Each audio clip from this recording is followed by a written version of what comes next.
नमस्कार, मेरा नाम है आकांक्षा राय। टॉकिंग पॉलिटी में आपका स्वागत है। फ्रेंड्स, हम जॉन लॉक की पॉलिटिकल फिलॉसफी कवर कर रहे हैं। पार्ट 1 जॉन लॉक की पॉलिटिकल फिलॉसफी का, जिसमें हमने उनका प्रॉपर इंट्रोडक्शन कवर किया है, वो ऑलरेडी चैनल पे अपलोडेड है। लिंक डिस्क्रिप्शन बॉक्स में है। आपने नहीं देखा तो पहले उस वीडियो को देखना, बहुत ही ज़्यादा इंपॉर्टेंट है। ये जॉन लॉक वीडियो सीरीज़ का सेकेंड पार्ट है, जिसमें हम उनकी सबसे important book the two treatises on civil government को समझेंगे। देखिए, अगर ये सारे नोट्स स्क्रीन पे चल रहे हैं, अगर आप वीडियो को पॉज कर करके लिखते जाओगे, हो सकता है आपका टाइम वेस्ट हो, कन्फ्यूज़न हो। इसलिए इंस्टाग्राम पे ये नोट्स अवेलेबल करा दिए गए हैं। आप वहाँ से जाकर आराम से पहले नोट डाउन कर लेना, फिर वीडियो देखना, या फिर आप वीडियो देख लो फिर जाके वहाँ से नोट डाउन कर लेना। ठीक है, तो आइए स्टार्ट करते हैं ये पार्ट, जिसमें हम जॉन लॉक की इंपॉर्टेंट बुक को समझेंगे। देखो, किसी भी फिलोसोफर की फ़िलॉसफी समझने के लिए हमें क्या करना होता है? हमें उनकी लिखी हुई किताबें पढ़नी होती हैं। कोई भी अपनी जो भी फ़िलॉसफी है या थॉट है, वो किताबों में लिखता है और उससे हम उसको समझने की कोशिश करते हैं। तो जब हम जॉन लॉक की पॉलिटिकल फ़िलॉसफी को समझने की कोशिश कर रहे हैं, तो बहुत इंपॉर्टेंट है कि हम उनकी सबसे important book the two treatises on civil government को समझे कि उसमें उन्होंने क्या बातें की हैं। ठीक है, तो आइए हम डिस्कस करते हैं। तो ये जो किताब है ना, the two treatises on civil government, John Locke ने इसके दो पार्ट हैं। पहले पार्ट को हम फर्स्ट ट्रीटाइज कहते हैं और दूसरे पार्ट को हम सेकेंड ट्रीटाइज या बुक कहते हैं। तो आइए हम एक एक करके दोनों ट्रीटाइजेस को समझते हैं। तो जॉन लॉक ने अपने फर्स्ट ट्रीटाइज में क्या कहा है? इस बुक में जॉन लॉक ने सर रॉबर्ट फिल्मर की बुक पैट्रियार्का को क्रिटिसाइज़ किया है। अब ये सर रॉबर्ट फिल्मर कौन है? तो जो सर रॉबर्ट फिल्मर हैं, वो 17th सेंचुरी के एक पॉलिटिकल थियरिस्ट थे। उन्होंने एक किताब लिखी, एक बुक लिखी, जिसका नाम था पैट्रियार्का, जिसमें उन्होंने ऐसी कुछ बातें कहीं जो जॉन लॉक को पसंद नहीं आई। तो जॉन लॉक ने उस बुक को क्रिटिसाइज़ किया अपनी सबसे important book the two treatises on civil government के फर्स्ट पार्ट, यानी कि फर्स्ट ट्रीटाइज में। तो ऐसा क्या बोल दिया था सर रॉबर्ट फिल्मर ने अपनी बुक पैट्रियार्का में कि जॉन लॉक को वो बिल्कुल पसंद नहीं आया? आइए पहले हम उस चीज़ को समझते हैं। तो जो सर रॉबर्ट फिल्मर हैं, उनकी जो बुक है पैट्रियार्का, वो कहीं ना कहीं डिवाइन राइट ऑफ किंग की थियरी को डिफेंड करती है, उसको सपोर्ट करती है। अब ये डिवाइन राइट ऑफ किंग की थियरी क्या है? देखो, डिवाइन राइट ऑफ किंग नाम से ही समझ में आ रहा है, किंग को कुछ दैवीय अधिकार मिल रहे हैं। ठीक है, ये थियरी क्या कहती है? बेसिकली ये थियरी कहती है कि जो स्टेट है, जो राज्य है, जो स्टेट है ना, वो भगवान ने बनाया है, गॉड ने बनाया है। और जो किंग या जो सॉवरेन है, उसको अथॉरिटी और पावर किससे मिला है? भगवान से मिला है। तो जिस तरह से हम भगवान को, गॉड को ओबे करते हैं, उसके खिलाफ क्वेश्चन नहीं उठाते, ठीक उसी तरह से हमें इस किंग को या इस सॉवरेन को भी ओबे करना होगा। उसको एब्सोल्यूट अथॉरिटी उसकी माननी होगी और उससे हमें क्वेश्चन नहीं करना है। तो डिवाइन राइट ऑफ किंग की थियरी कहती है कि state is created by God, state को भगवान ने बनाया है, and the authority of the king is derived from God. और ये जो किंग की, जो राजा की जो पावर है, जो अथॉरिटी है, उसको किससे मिली है? भगवान से मिली है। तो इसीलिए जिस तरह हम भगवान को ओबे करते हैं, उसी तरह हमें राजा को भी, किंग को भी ओबे करना होगा। ये पूरा क्रक्स है इस डिवाइन राइट ऑफ किंग की थियरी का, और इसी थियरी को सपोर्ट करते हैं रॉबर्ट फिल्मर अपनी बुक पैट्रियार्का में कहीं ना कहीं।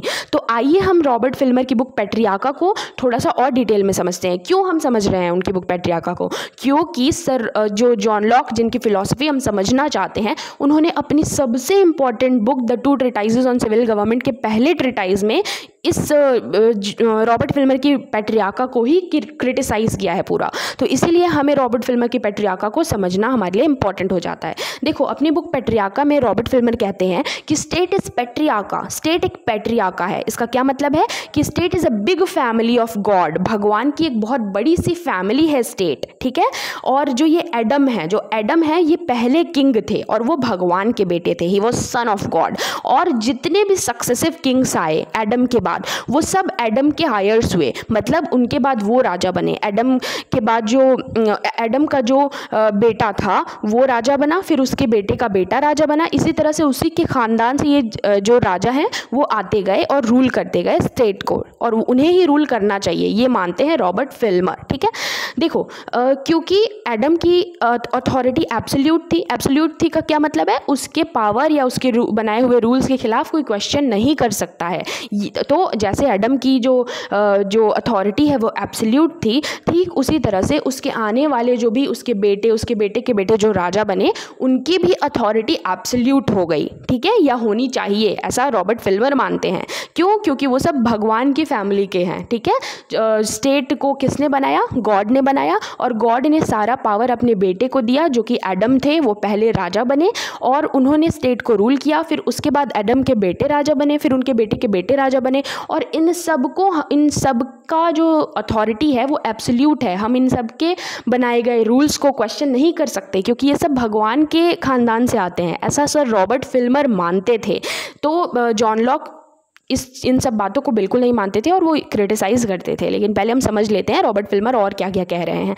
रॉबर्ट फिल्मर जो है वो सोशल कॉन्ट्रैक्ट की थियरी को पूरी तरह से अपोज करते हैं, उसके खिलाफ होते हैं। सोशल कॉन्ट्रैक्ट की थियरी क्या है हमें पता है। सोशल कॉन्ट्रैक्ट की थियरी बताती है, जैसे रॉबर्ट फिल्मर बता रहे हैं कि स्टेट का ओरिजिन भगवान से हुआ, भगवान ने स्टेट बनाया, उसी तरह से जो सोशल कॉन्ट्रैक्ट की थियरी के जो फॉलोअर्स हैं वो कहते हैं कि स्टेट सोशल कॉन्ट्रैक्ट से बना है। लोगों ने आपस में मिल करके कॉन्ट्रैक्ट किया, समझौता किया और स्टेट बनाया, उसको पावर दिया खुद को रूल करने का, ताकि एक बैलेंस क्रिएट हो सोसाइटी में। ये मानना है सोशल कॉन्ट्रैक्ट की थियरी के फॉलोअर्स का। इनके एक्सपोनेंट्स कौन है सोशल कॉन्ट्रैक्ट की थियरी के? हॉब्स, लॉक, रूसो, जिसमें से लॉक को हम पढ़ रहे हैं। ठीक है, तो इस थियरी के पूरी तरह से क्रिटिसाइजर थे रॉबर्ट फिल्मर। वो कहते थे, वो सोशल कॉन्ट्रैक्ट की थियरी को दो बेसिस पे क्रिटिसाइज करते थे। पहले वो कहते थे कि ये तो लॉजिकल ही नहीं है, कि it is not a logical theory. Robert Filmer कहते हैं सोशल कॉन्ट्रैक्ट की थियरी बिल्कुल लॉजिकल नहीं है अथॉरिटी ऑफ स्टेट के लिए। ठीक है, it is not a logical theory of the authority of the state. वो कहते हैं देखो कॉन्ट्रैक्ट का क्या मतलब है। रॉबर्ट फिल्मर कहते हैं कॉन्ट्रैक्ट का मतलब है लोगों का विल, लोगों की इच्छा। इसका मतलब है कि स्टेट का जो पावर है, स्टेट का जो सारा अथॉरिटी है, वो क्या लोगों की इच्छा पे, लोगों के विल पे डिपेंड करेगा। और फिर वो कहते हैं कि अगर लोग ये जो अथॉरिटी है स्टेट की, जो ये स्टेट का पावर है, अगर वो लोगों की इच्छा पे डिपेंड करेगा तो ये बहुत, देखो मान लो सोशल कॉन्ट्रैक्ट की थियरी क्या कहती है कि लोग आपस में सोशली कॉन्ट्रैक्ट करके, आपस में समझौता करके और स्टेट बनाते हैं, उसको सारा पावर देते हैं। तो सर रॉबर्ट फिल्मर कहते हैं कि हमारे जो फोरफादर्स थे, हमारे जो पूर्वज थे, उन्होंने आपस में सोशल कॉन्ट्रैक्ट करके स्टेट बनाया। ठीक है, वो उनकी समझ थी, उनकी इच्छा थी। तो अब इस जनरेशन में, इस प्रेजेंट सिचुएशन में हम अपने फोर फादर्स की इच्छा पे कैसे डिपेंड कर सकते हैं? हम कैसे उन्होंने जो अपनी इच्छा के अनुसार जिस तरह से स्टेट बनाया सोशल कॉन्ट्रैक्ट करके, उसको हम इस समय कैसे मान सकते हैं? अब तो सिचुएशन बदल गई है, सब कुछ चेंज हो गया है। ये सारे पॉइंट्स देकर रॉबर्ट फिल्मर सोशल कॉन्ट्रैक्ट की थियरी को क्रिटिसाइज करते हैं। वो कहते हैं कि हेरिडिटी जो है ना वो बहुत ज़्यादा लॉजिकल है राइट टू प्रॉपर्टी के लिए रादर देन कॉन्ट्रैक्ट। यानी कि आपके पास जो प्रॉपर्टी है, जो पावर है, वो आपके बेटे को मिले, फिर उसके पास जो हो वो उसके बेटे के बेटे को मिले, ये ज़्यादा लॉजिकल है इस रादर दैन कि आप सोशली कॉन्ट्रैक्ट करो और समझौता करो और सबकी इच्छा के अनुसार आप सारा पावर या प्रॉपर्टी किसी एक को दो। ये लॉजिकल नहीं है रॉबर्ट फिल्मर के लिए। रॉबर्ट फिल्मर के लिए क्या लॉजिकल है कि आपके पास जो पावर है, जो अथॉरिटी है, वो आपके बेटे को मिले, आपके बेटे के बाद उसके बेटे को मिले। ये एक हेरिडिटी को वो फॉलो करना चाहते हैं रादर देन कॉन्ट्रैक्ट। तो ये सारे आर्ग्यूमेंट्स दे करके सर रॉबर्ट फिल्मर ने सोशल कॉन्ट्रैक्ट की थियरी को क्रिटिसाइज किया अपनी बुक पैट्रियार्का में। जॉन लॉक को बिल्कुल पसंद नहीं आया क्योंकि वो तो सोशल कॉन्ट्रैक्ट की थियरी के फॉलोअर थे और वो डिवाइन राइट ऑफ थियरी को बिल्कुल, डिवाइन राइट ऑफ जो थियरी है कि जो स्टेट है वो भगवान ने बनाया है, ये सब चीज़ों को वो बिल्कुल नहीं मानते हैं। इसीलिए उन्होंने अपनी सबसे important book the two treatises on civil government के पहले ट्रीटाइज में सर रॉबर्ट फिल्मर की बुक पैट्रियार्का को ही पूरा क्रिटिसाइज किया है। वो अब देखते हैं हम कि जो जॉन लॉक है उन्होंने अपने फर्स्ट ट्रीटाइज में क्या क्या आर्ग्यूमेंट्स दे करके रॉबर्ट फिल्मर की बुक पैट्रियार्का को क्रिटिसाइज किया है। ये मैं पूरा स्टेटमेंट बार बार बोल रही हूँ ना, रॉबर्ट फिल्मर की बुक पैट्रियार्का, जॉन लॉक की book two treatises on civil government, ताकि आपको याद रहे, ये बहुत इंपॉर्टेंट है। तो देखो जॉन लॉक ने क्या क्या क्रिटिसिज्म के पॉइंट्स दिए हैं अपनी फर्स्ट ट्रीटाइज में रॉबर्ट फिल्मर की बुक पैट्रियार्का के खिलाफ। तो जॉन लॉक कहते हैं कि जो है स्टेट को भगवान ने बनाया है, मैं इस बात को बिल्कुल नहीं मानता। जो आप कह रहे हैं रॉबर्ट फिल्मर को, वो कहते हैं कि ऐसा वो कहते नहीं है, मैं बस आपको समझाने के लिए बोल रही हूँ। वो उन्होंने अपनी बुक में लिख दिया फर्स्ट ट्रीटाइज में कि जो ये थियरी है कि स्टेट को भगवान ने बनाया है, मैं उसे बिल्कुल नहीं मानता। क्यों?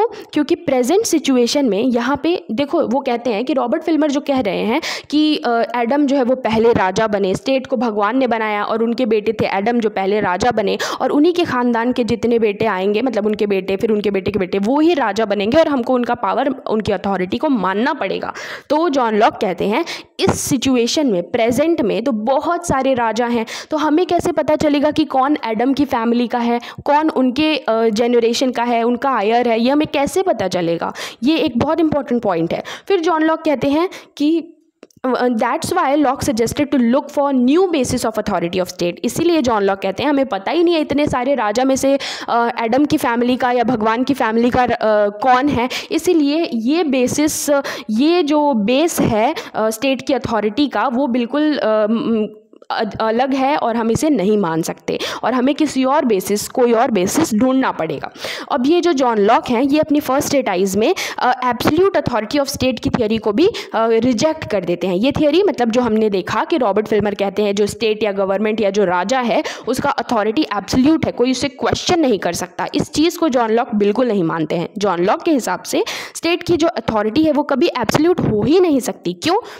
वो कहते हैं कि स्टेट जो है ना वो एक फैमिली नहीं है, वो फैमिली ऑफ फैमिलीज़ है। मतलब जैसे रॉबर्ट फिल्मर कहते हैं कि स्टेट भगवान की एक फैमिली है, तो जॉन लॉक उस बात को क्रिटिसाइज़ करते हुए कहते हैं नहीं, वो किसी एक की फैमिली नहीं है, वो कई सारी फैमिलीज़ का ग्रुप है स्टेट, ठीक है।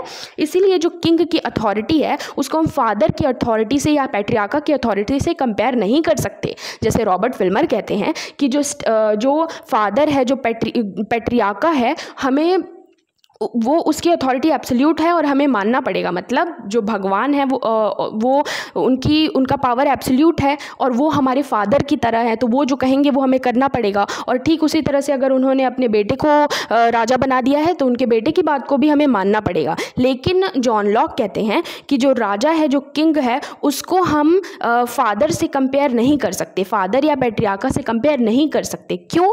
देखो, फादर की अथॉरिटी एब्सोल्यूट इसलिए होती है क्योंकि उनके बच्चे, चिल्ड्रन जो हैं वो पूरी तरह से फादर पे डिपेंडेंट रहते हैं, अपने इमोशनल हेल्प के लिए, फाइनेंशियल हेल्प के लिए, हर तरह से अपने पिता पे डिपेंडेंट रहते हैं। लेकिन जो सिटीजन्स हैं, वो हम जो सिटीजन्स हैं, जो स्टेट में रह रहे हैं, हम तो एडल्ट्स हैं, तो हम जो राजा है, जो किंग है, उसको एज अ फादर ट्रीट नहीं कर सकते क्योंकि हम उस राजा या किंग या स्टेट या गवर्नमेंट पे हर चीज़ के लिए डिपेंडेंट नहीं है। वो इसीलिए जो ये स्टेट की जो अथॉरिटी है वो एब्सोल्यूट नहीं हो सकती है, हम उसे क्वेश्चन कर सकते हैं। तो ये अपनी फर्स्ट ट्रीटाइज में जॉन लॉक ने ये सारे आर्ग्यूमेंट्स देते हुए रॉबर्ट फिल्मर की बुक पैट्रियार्का को और उसमें दिए गए कॉन्सेप्ट्स को पूरी तरह से क्रिटिसाइज़ किया, अपने पॉइंट्स दिए अपनी फर्स्ट ट्रीटाइज में। और अपनी सेकेंड ट्रीटाइज में उन्होंने क्या कहा, तो जॉन लॉक ने अपनी सेकेंड ट्रीटाइज में एक बहुत ही और भी ज़्यादा सिविलाइज्ड सोसाइटी जो कि नेचुरल राइट और कॉन्ट्रैक्ट थियरी पे बेस्ड हो, उसका आइडिया सामने रखा।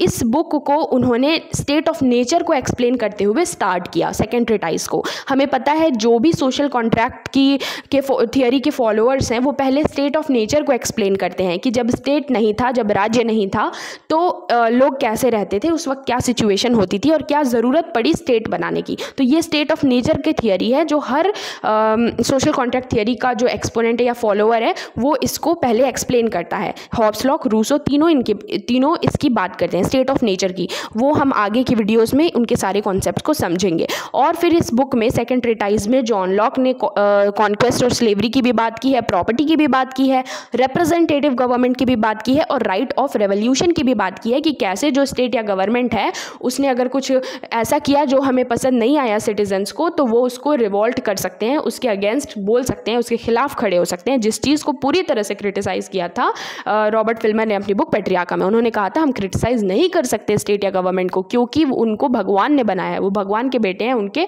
फैमिली के हैं, ठीक है। लेकिन जो जॉन लॉक हैं वो जो रेवोल्यूशन का राइट है उसको पूरी तरह से सपोर्ट करते हैं अपनी सेकेंड ट्रेटाइज में, ठीक है। तो ये जो दोनों पार्ट है, इस वीडियो में हमने क्या देखा, हमने देखा कि जॉन लॉक की जो सबसे इंपॉर्टेंट बुक है the two treatises on civil government, उसमें उन्होंने क्या बातें की हैं। हमने देखा पहली ट्रेटाइज में उन्होंने रॉबर्ट फिल्मर की बुक पैट्रियार्का को पूरी तरह से क्रिटिसाइज़ किया है, उसके कॉन्सेप्ट्स को क्रिटिसाइज़ किया है, और सेकेंड ट्रेटाइज में उन्होंने एक आइडिया रखा है और भी ज़्यादा सिविलाइज्ड सोसाइटी का, जो कि नेचुरल राइट और कॉन्ट्रैक्ट थियरी पे बेस्ड हो, और उन्होंने स्टेट ऑफ नेचर को एक्सप्लेन करते हुए ये बुक स्टार्ट की है। और भी उन्होंने बहुत सारे कॉन्सेप्ट इस बुक में डिस्कस किए हैं, जैसे स्लेवरी, प्रॉपर्टी की theory, representative government, right to revolution की उन्होंने बात की है इस सेकेंड ट्रेटाइज में।